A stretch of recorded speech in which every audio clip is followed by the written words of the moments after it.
Right now I'm showing our VST Fabrik. I just made the sound with it.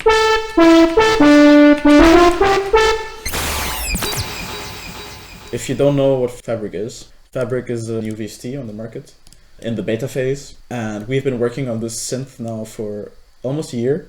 It's a graph-based synth, meaning you have blocks and connections between blocks. So it is a mathematical graph per se. And yeah, we've been testing it with a lot of professional producers and also people that add themselves on the beta waiting list. You can add yourself in our website, kreisklang.com. We just released a new update, which is the post-processing update, which is a big step for us. Let me show you what you can do. So you have your normal wave blocks and oscillators here, and then you have a post-processing section, which is after the voice output. And here you can add post-processing effects like reverb. It's a pretty basic reverb block, but it works pretty well. We also added the delay block, which is also a very basic delay block, but it does the job. And the cool part about the post-processing section is that you can create several layers. So you could create a layer which only has reverb, for example, and a layer that only has delay.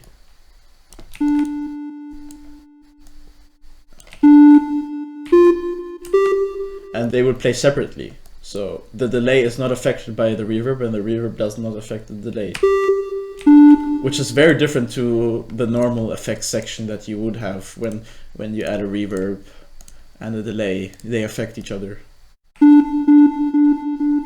It's not like that, it's a graph. So you definitely have many more possibilities when doing post-processing with this graph. My favorite feature is the signal delay. So let's convert this to mixing and add signal delay.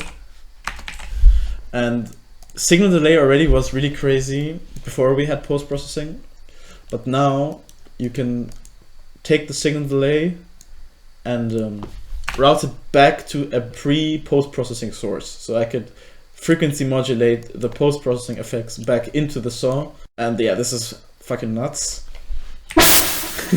It sounds crazy.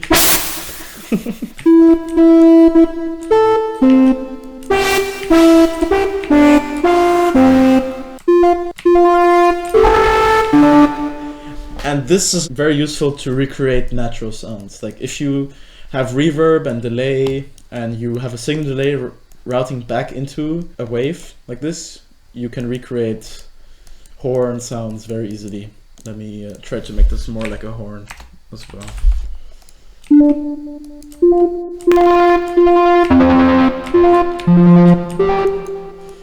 For a horn, I guess probably the time needs to be lower.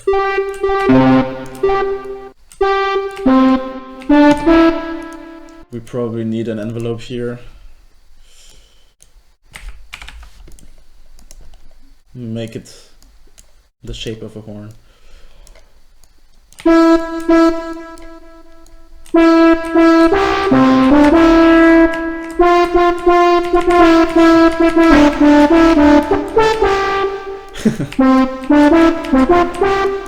It already sounds a lot like a horn, to be honest.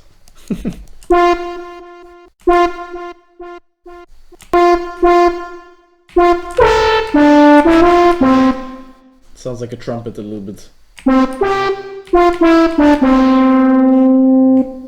We could also try with the shaper to make it more accurate to a horn, maybe.